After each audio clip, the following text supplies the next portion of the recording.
Good afternoon, ladies and gentlemen. Thank you all for being here today. I am Command Sgt. Major John Wayne Troxell. I am the Senior Enlisted Advisor to the Chairman of the Joint Chiefs of Staff. And this is the Defense Senior Enlisted Leader Council Symposium Press Conference.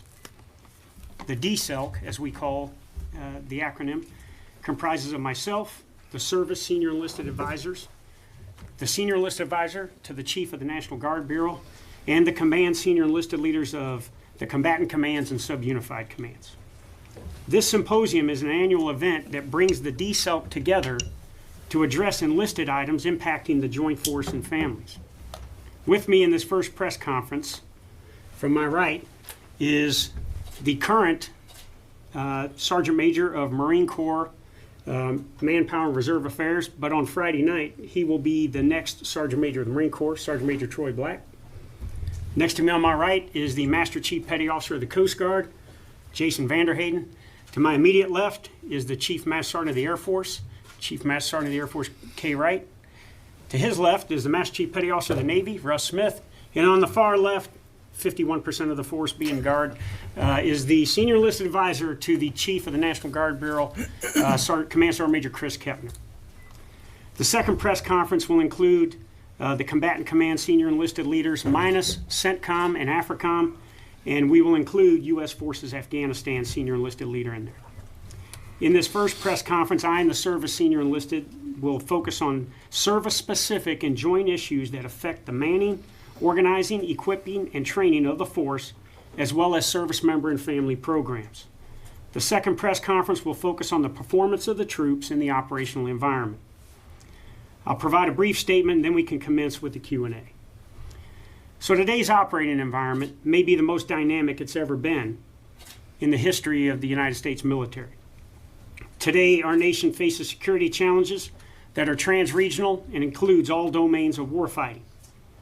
Today's military has to not only be ready to fight and win on any given day, but also has to be able to respond to threats, deter strategic and conventional attack, assure allies and partners, and compete below the level of armed conflict with a military dimension.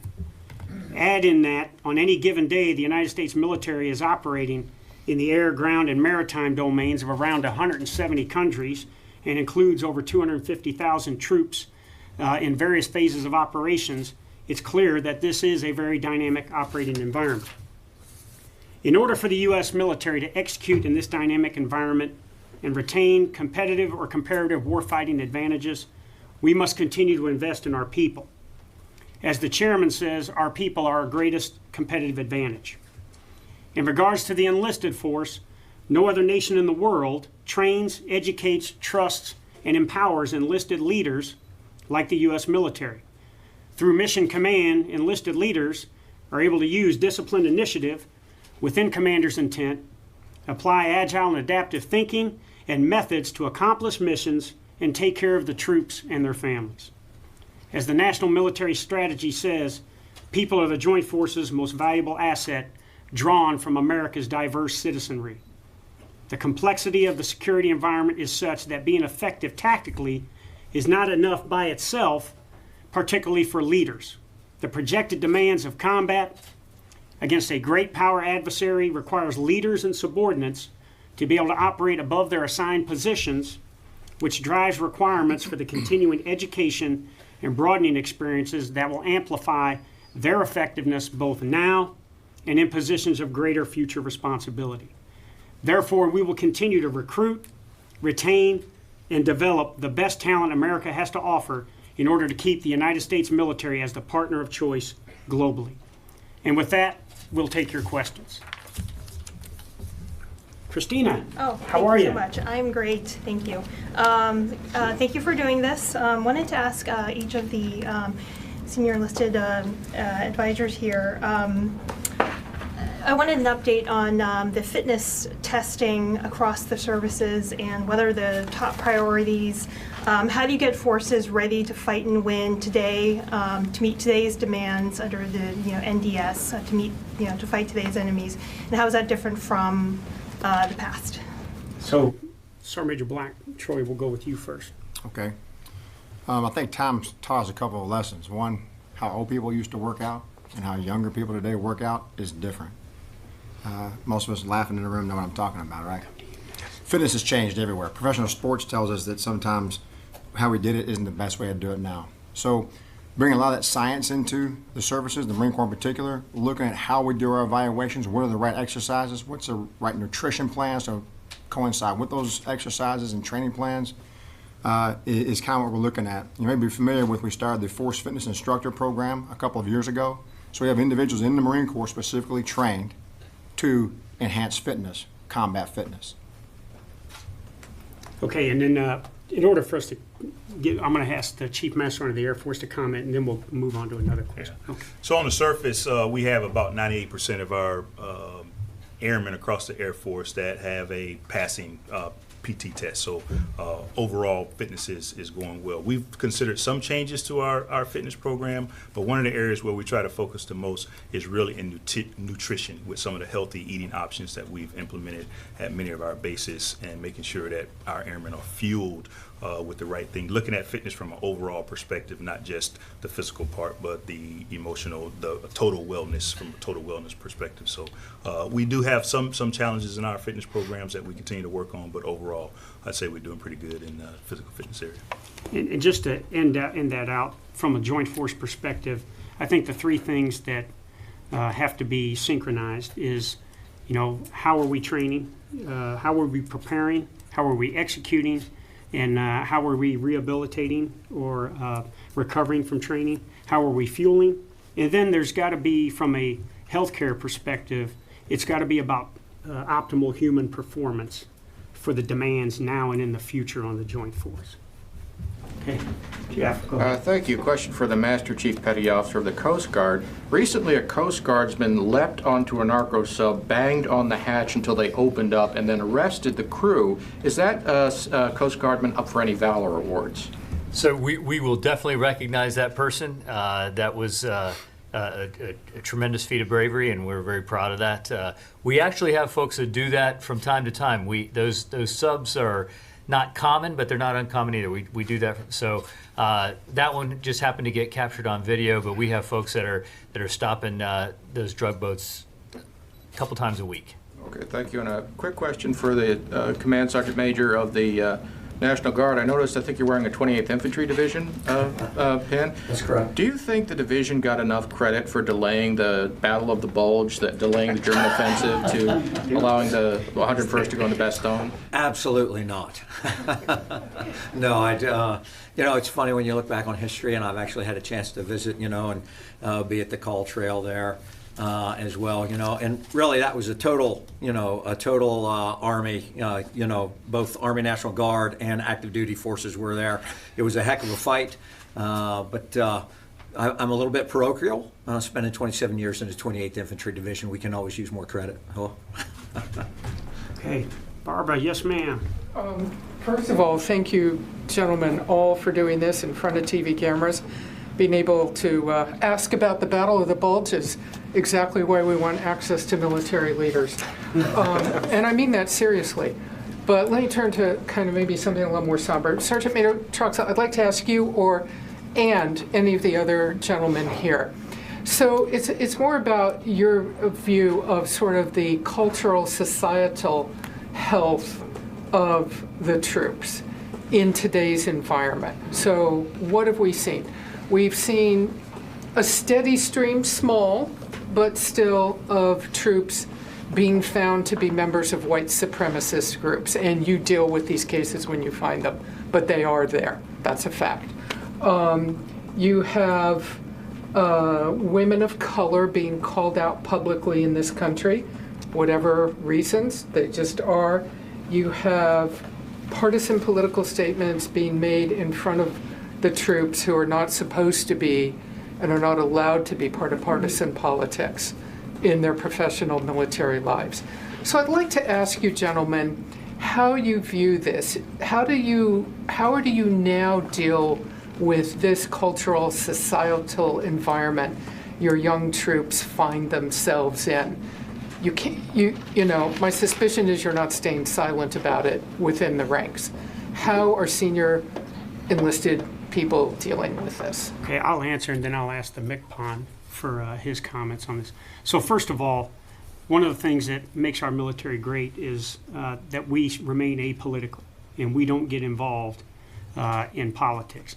Second of all, when you look at the demands on the Joint Force right now, and in terms of what I spoke about earlier, all the forces around the world, and some of the things we're trying to do in terms of deterrence and in terms of still getting after violent extremists and things like that,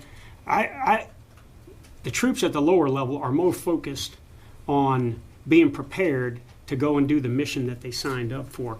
And I will tell you that in terms of some of these things that we will not tolerate, like racism and these organizations that support that and everything, that's not tolerated because of engaged leaders that are out there every day in their troops' lives and are with them, and they're sharing in the same kind of hardships with them and everything, and they educate them and build them so that they understand that they're part of this organization that doesn't tolerate these kind of things.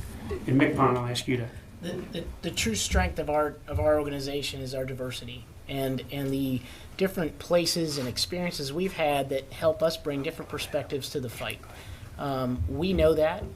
We are a reflection of the society we draw on, but all of us have different but very similar enculturation processes where we bring people in and expose them to our core values and let them know what our norms are. And we spend a lot of time reinforcing character and leader development throughout the course of a career.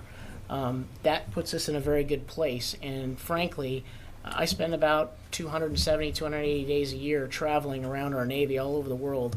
And you're not going to find a group of people that is more ready and more prepared to fight because they understand and they know they can rely on their teammates. I'm sorry, I didn't want to. I would just say that, there are lots of people in this world, whether in politics or wherever, that may not emulate the things that we would want our service members to emulate. But there are tons of role models within our services. A bunch of them sitting right over here to our right. So our airmen in our particular case have a lot of people that they can look up to that do display the right types of behavior, the behavior that we want them to display. And like Russ said, centered around our core values. So each of the services, as you know, has core values that we. So Sergeant Major Troxell, can you ever envision a day when there will be a female senior enlisted advisor? And why hasn't there been? At the very top levels of what you gentlemen do. So, ma'am, it is one of the things that's on my mind all the time. As the MCPON said, we focus on diversity. And if you look at the Office of the Senior Enlisted Advisor, the chairman now, I have racial diversity and I have gender diversity. But there's one standard. So tomorrow morning, when Christina, you come to watch PT, you're going to see Team SEAC out there executing the same tasks, regardless of their gender or who they are. So it's one of the things I work on a lot. Okay. There would be nothing professionally that would prevent. No, there's nothing professionally that prevents that. I'm not going to speculate on why, that it hasn't happened, but we're definitely, this is something that's on my mind all the time, because if you look at the DCELC right now, we're 22 old guys sitting around, and I want to continue to push so that, we have a greater diversity as far as gender within the DCELC. But it's something I continue to work on, and I will go around to combat support agencies, which 3-star level commands that have female senior enlisted leaders, and these guys do the same thing, and we talk about what are your goals, what do you hope to achieve, we want to help you. Now, we're not, going to do anything to just have a snapshot of, wow, look, we got a female on the DCEL, but we want to get after why is it not happening more often, And that's something that the services are getting after. And in terms of my Command Senior Enlisted Leader Management Office, it's something we constantly look at as we move forward here. But it's tough. Go ahead. Ma'am, there has been, Chief Master Sergeant Denise Jelinski Hall was in my position either 2 or 3 positions ago. So in the National Guard, we have at the Defense Senior Enlisted Leader level had female on that and achieved that rank. Thank you. Mm-hmm. Sir. Hi, Scott Massioni with Federal News Network.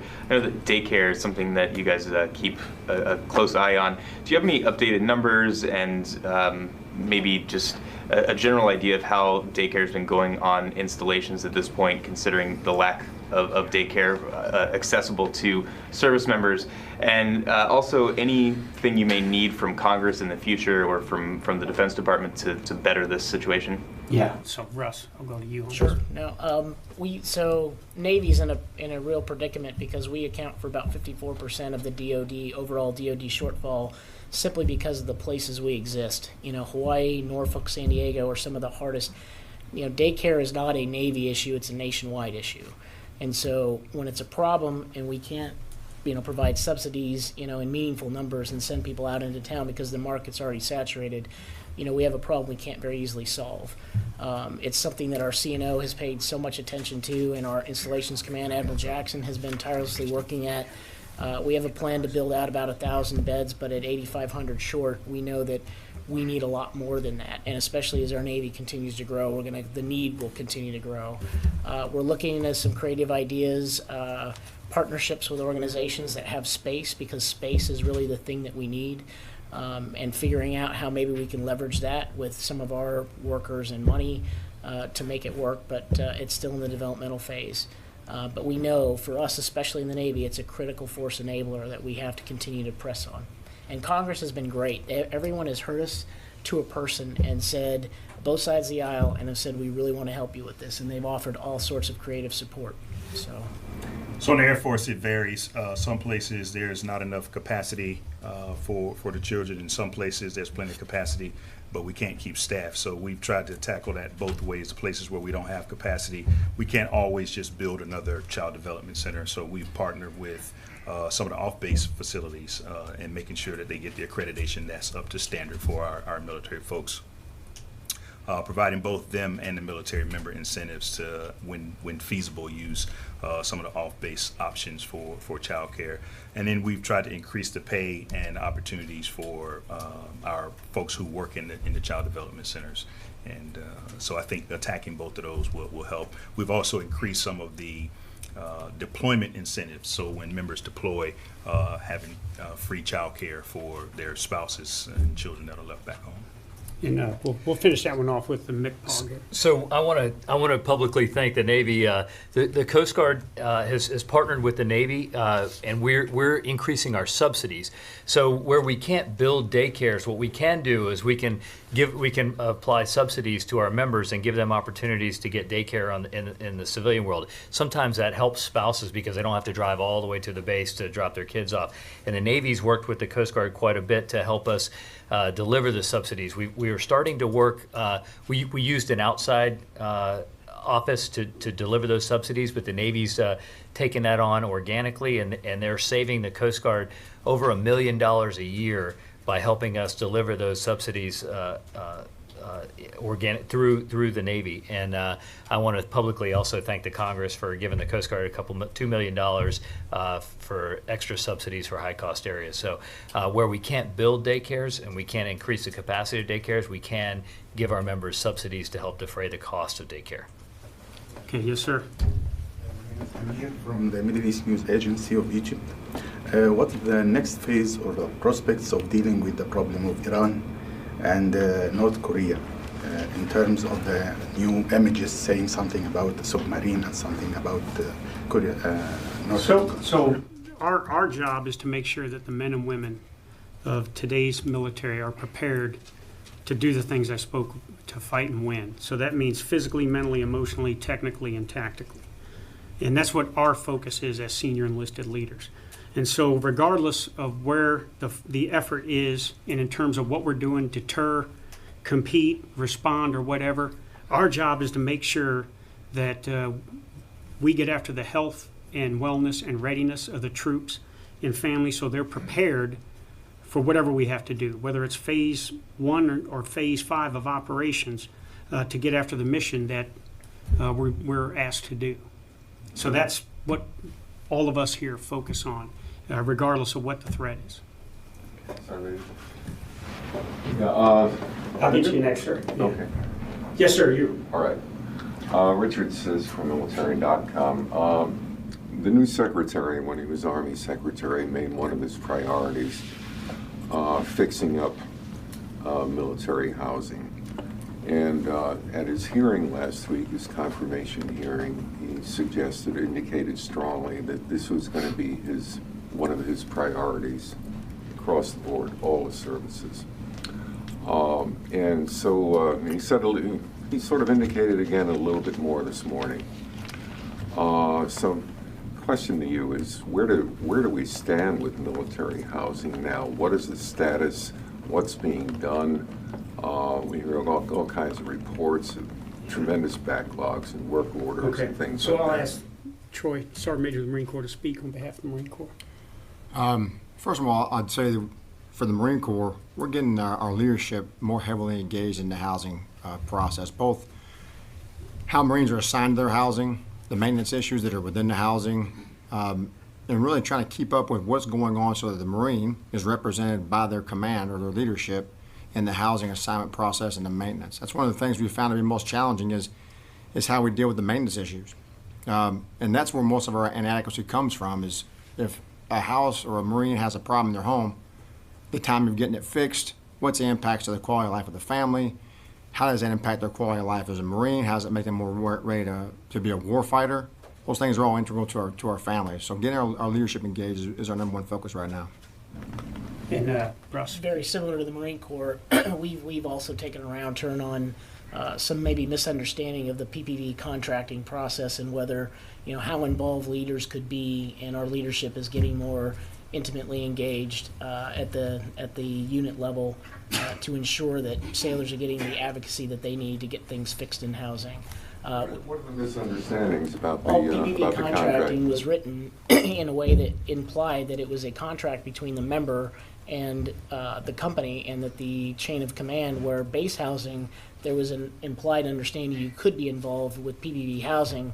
There was a bit of a misunderstanding that we were not to be involved, and we can never divest ourselves of leadership opportunities. So we got back involved as the CNO and I talked to our sailors about, and we're seeing a lot more responsiveness from housing offices. The PPV partners have been very willing to lean into this and look at the way they've written the contracts to ensure that they provide a better advantage to sailors.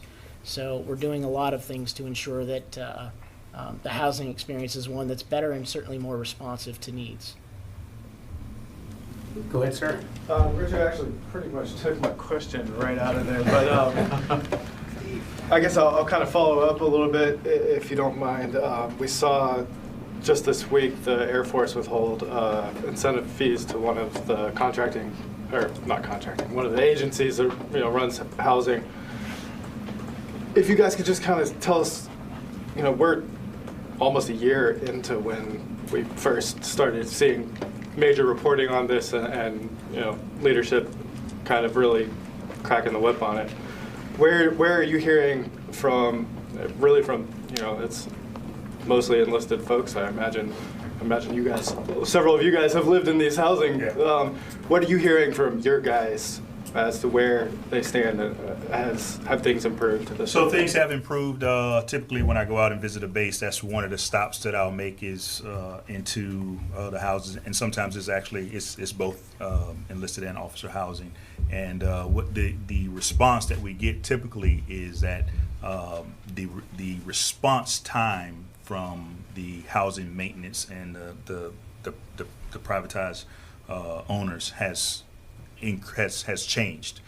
So before, it would take them a long time to get a response, to get things fixed, and now that all of this has been brought to light, the relationship between the member and the housing office has improved. So still some challenges, like you said, with some of our companies. This has shined the light on some practices that were not above board, and that company is being held accountable. But like I think Troy or maybe Russ mentioned, we've made sure that all of the commanders at the local level understand their responsibility in helping the members out, as well as holding the housing, the owners accountable for the things that need to be done for the members. Yes, sir. Hey, good afternoon, sir. In regards to military recruiting, what tools are being used to entice young people to get into the service? And have you seen an aversion amongst young people either politically motivated, they don't want to associate with the military, they have the wrong idea, or financially motivated because there's better opportunities out in the private sector. What are you all doing to get young people So, Secretary Mattis, when he was Secretary of Defense, asked me to go out and look at all the recruiting commands. I'll answer your question, and I'll ask my colleagues here to pitch in. And he wanted to see how we were doing in terms of prospecting as opposed to processing, meaning how well were we going out into the areas where we could recruit or where there wasn't a big military presence, and going out and getting after looking for this talent. You know, back when the economy wasn't so good, there was people walking through the door, so it was pretty easy to bring in talent. But now, as you suggest, the economy getting better and other opportunities outside the military. And then one of the big things is, if 1% of our force is serving right now and has served, I've been in the Army for 37 years now, and for about the last 20 years, about 1% of the force has served. Who are the influencers onto the young men and women now? It's not so much the parents, it's the grandparents, and more it's educators, it's coaches and people like that. So we have to continue to leverage out in our recruiting areas these people that may be outside the family that are influencers to help us look for the talent that we need for this force here. And yeah, go ahead. No, I just executed a visit to Navy Recruiting District Los Angeles last week, and Los Angeles has not got a heavy military population in it. San Diego to the south certainly, and bases nearby, but not in Los Angeles. And Los Angeles is not just one of our most productive districts; it's the most productive. In visiting with them and talking to them, I talked to a group of recruits. And I said, how many of you come from military bloodlines? Mother, father, sister, brother, cousin. About 3 out of 15 hands went up. And that's not our population. Most of us come from some sort of military bloodline.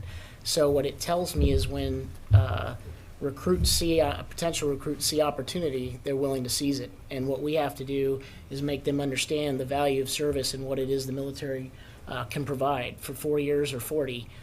There's something to be gained here, and when they're seeing it, they're moving towards it.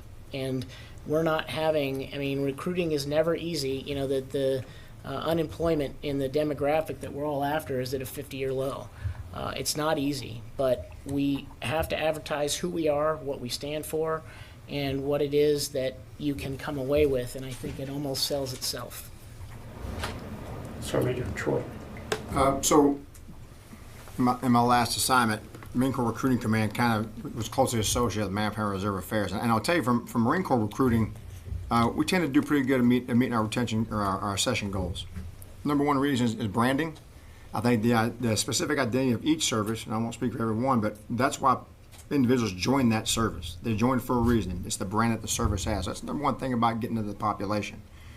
The other thing is, I think we're taking a harder look at who we are recruiting. Right now, it's a case of massive numbers to attrit to a certain number to meet the basic training standards to get to their follow-on schools. Maybe we don't have to go after so many individuals to try to find that right pool. So there's a lot of initiatives going on in the Marine Corps. Using the TAPIS test, using some artificial intelligence, going after some of the other tests that we're doing right now, looking at the ASVAB and trying to see if we can't sort of adjust that really almost 70-year-old testing process and try to bring it up to date so we actually go after the populations of the individuals we're trying to recruit now. Lastly, I would say that our recruiters do a really good job.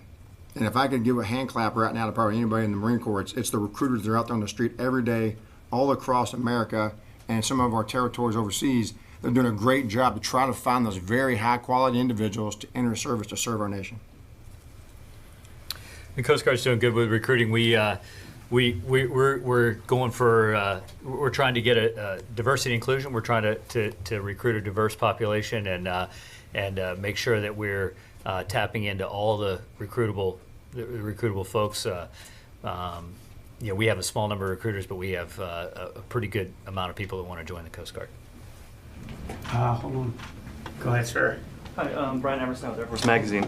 In Washington lately, it kind of seems like the war in Afghanistan has really been put on the back burner or largely forgotten to the point where the Secretary's hearing didn't have a question about it. Those of you who have visited downrange, is that a concern that's shared by those who are out fighting right now, and are they getting what they need to succeed? So, if you're here for the next press conference, we will have the U.S. Forces Afghanistan senior enlisted leader here with us.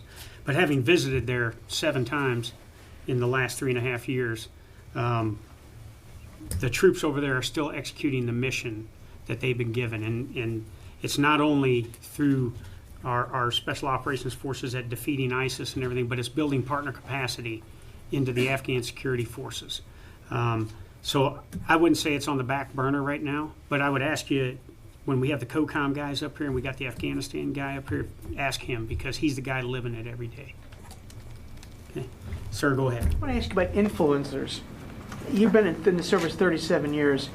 To what extent has the Iraq War and its tainted origins and its uncertain and tainted results influenced the influencers to say to their children, don't go into the military, you'll end up in a place like Iraq where we went in for no good reason and we're still there? So I think the threat of combat or the threat of injury or death is always a concern. But I think men and women that choose to serve, it's because they look and see the great work that the men and women are doing serving in the military. I will tell you, I'm not a Coast Guard groupie, but he is a good friend of mine. But when that Coastie on top of that submarine was executing his mission in a dynamic fashion like that, there are going to be young men and women out there that say, I want to do that. Or when they see sailors that are doing freedom of navigation operations in some of the most contested seas around the world, and they're hearing about this, they look at us as a world-class organization, and they want to be a part of that. So I think the ability, and I'll ask my colleagues to answer, the young men and women who are trying to reach something that they haven't been able to attain on the outside, their untapped potential, or to be something bigger than themselves, I think they look at the people within the military and they see that and they say, that's what I want to be a part of. So, Kay, I'll ask about 65% of the Air Force anyway joined the Air Force after 9/11, and so they have known nothing but war their entire careers, and they join because they have a desire to serve.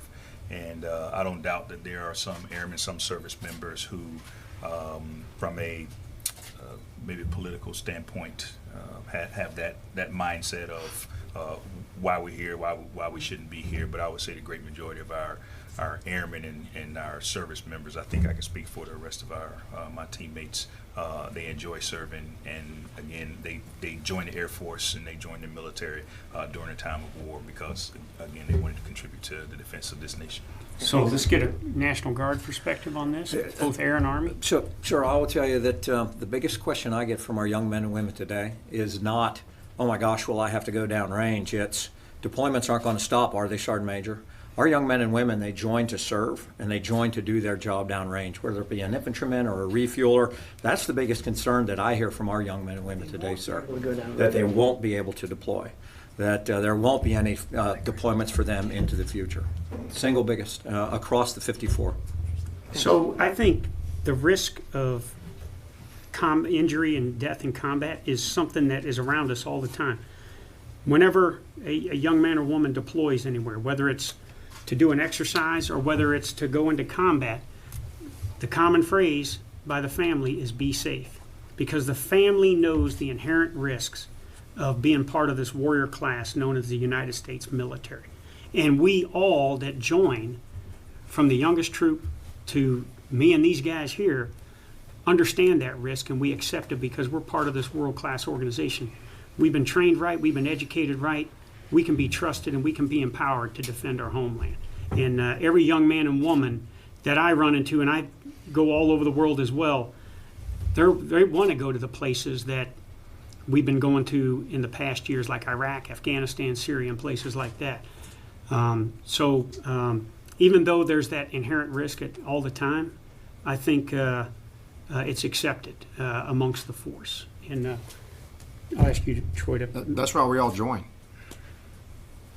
I mean, at the end of the day, you pick your service, but you know, if I join the Marine Corps to go deploy, to go to combat if called to do so, Marine Corps might be a little unique in that about 75% of our FTAP Marines, our first-term Marines, our first contract, they get out. We can only keep 25%.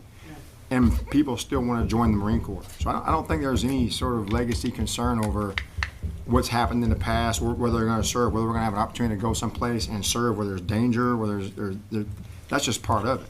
People want to come serve in the military. They want to come serve their country. And the risk of it is just part of the deal. Thank you. Yeah. Okay, ma'am. Hi, Oriana Pollock with military.com. I want to take the conversation back to PT for 1 second. I know each of you has revamped your PT tests over the last 5-10 years, and now you're really focused on not just having an airman, sailor, Marine pass the PT test, but also to have a healthy lifestyle. I know some of you have even incorporated sports medicine into how you train with your airmen, for example. But we saw the NBC News report this week of overheating as being a new unforeseen challenge for people who are pushing themselves, especially doing PT, especially going out there on rucks and challenges like this. So how are each of you in your services dissecting, while trying to push your service members to be the most healthy, the most fit, but how are each of you taking into consideration these unforeseen challenges such as overheating and climate change, which was not before? So I'll answer first, and then I'll ask my colleague.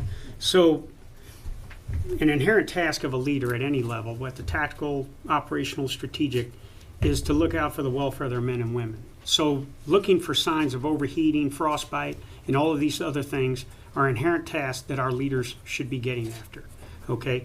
The other thing is, in order for us to be the most effective we can be, in order to fight and win, especially against a near-peer threat, we have to have a high-performing force in terms of their individual performance. So that means we got to train them right, we got to PT them right, we got to fuel them right, and then we got to give them tools to be able to recover and rehabilitate so they can continue to do it day after day after day. And then we have to make sure that we're doing things like fighter management, meaning that we're looking at troops, and if they're being challenged either mentally or emotionally, that engaged leaders can pick up on these nonverbal kind of cues and get the person the help they need, not to remove them from the formation, but keep them on the track of being a high-performing individual for the organization. So this is just the nature of what we need to do to move forward. And as Sergeant Major Black mentioned, the way I trained in 1982 when I was a young private is not the way that we train today. We are so much more dynamic, as you suggest, and it's made us a much more effective force. So we already know how to do this. So there are a lot of areas where we have precautions for heat, and so you can't perform PT testing or PT period before certain times. There are a lot of places where it's extremely cold, and we have restrictions on when you can test. There's places where it's too windy. Now, I think you referred to global warming and maybe some additional places, and I think that's the responsibility. All leaders at the lowest level of squadrons for the Air Force are empowered to be able to make those decisions on when folks should be out, whether it's exercising PT and certainly taking their PT test, and we just try to continue to empower them. And then some of this is from a policy standpoint, we have to make sure that our policy is where it should be. Some of our airmen and maybe service members in general, they want to be good role models. They want to pass their fitness exams, and sometimes they go to extremes to make sure that they pass and become good role models, and so we have to look out for that as well. Yeah, I was also going to say I don't think these things are unforeseen. I think as we have more people moving towards a true fitness culture and wanting to achieve things in the physical realm, you see more and more of us getting out and doing things, and that's probably what you're seeing. One of the things along the lines of policy, like K-Wright said, is we use policy to incentivize, because we know that sailors will rise to the challenge if given a challenge. We said if you score an excellent or outstanding, you can skip the next PT test. You have to do the BCA, but you can skip the next test. And when we did that, 10% moved into the excellent or outstanding category. Next cycle, 10% more moved into the excellent or outstanding category. So in doing so, and giving them a reason to try, because it's a wellness check, it's not a combat fitness test for us in the Navy. So by providing some incentive, it drove sailors towards an even more healthy and achieving lifestyle. So if I could finish off on that, we fully understand that we may have to fight in extreme cold and extreme heat conditions. So we have to train for that. So that means the art of leadership is even more important, and we have to have a balance as leaders in terms of discipline and compassion on how we get after business.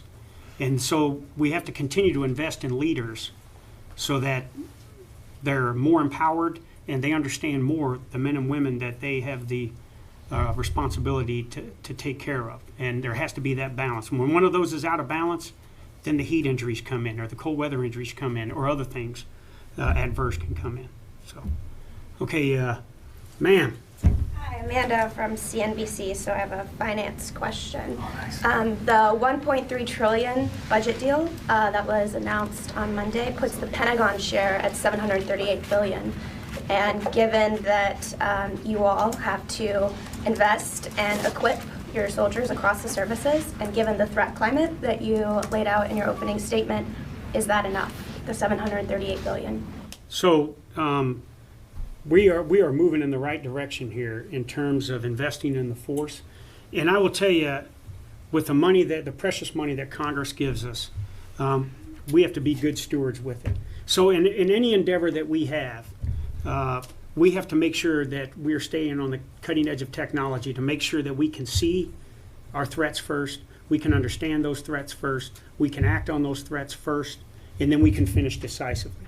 And that may be in individual equipment, it may be in the equipment that is a squad equipment or whatever, and things like that. So with the money that we are given, we have to continue to be good stewards of that money and invest in it properly. And I'll turn to, go ahead. I just asked for one more thing, and that's that, that the Hill has worked with us very well to pass a budget the last couple of years, and that consistent, steady funding and ensuring that we don't enter a CR environment is essential to our health and well-being, because that enables us to do things, start new programs and other things. So it's what we have.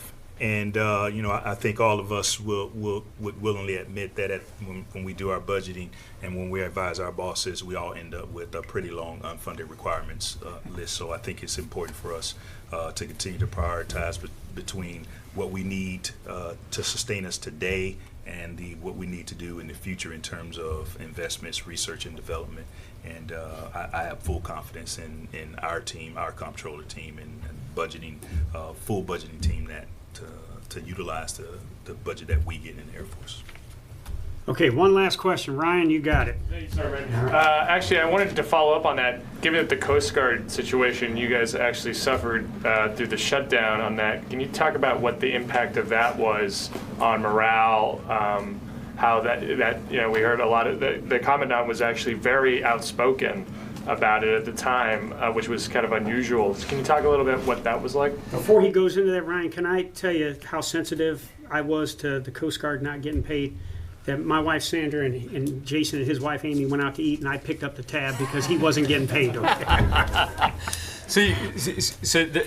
was quite a bit of the government that wasn't funded during the lapse in appropriation, and that was unfortunate. But the communities that the Coast Guard serves in rallied around our folks, and I think we turned what was a challenge into a real, positive. I can't thank all the communities, all the folks that turned out to help us enough, and even though we had a lapse in appropriation, people were dropping things off to us. That the community was turning out for us. We were showing up to restaurants. This guy was picking up my chow, and we really got a lot of support. And I think it showed our coasties how much they were really loved and appreciated by those that they serve. So it was disappointing, but it wasn't just the Coast Guard. I have to say that it was a lot of people. People join the Coast Guard because they want to serve in the armed forces, and when we are when there's something that kind of says, hey, you're not getting paid like the rest of the armed forces, it was a little disappointing to our folks. And now obviously, when you're not, when you, and we were, our paycheck was delayed by about a week, and that is a little frustrating, and that uncertainty that came with it's a little disappointing. I think our recruiting took a little bit of a hit for a little bit, and then maybe somebody that was going to re-enlist right during that time may have thought twice about it, but by and large, I think we've recovered pretty well. Thank you. So, ladies and gentlemen, thank you all. I would ask you please stick around for this next group. All of these high-speed individuals over here. So we talk about the operational environment and all the great things that the soldiers, sailors, airmen, Marines, coasties from all components, active guard and reserve, are doing out in the operational environment. So thank you very much for your time today. Sir, I think we'll just reset this and then we'll come on back in. Okay.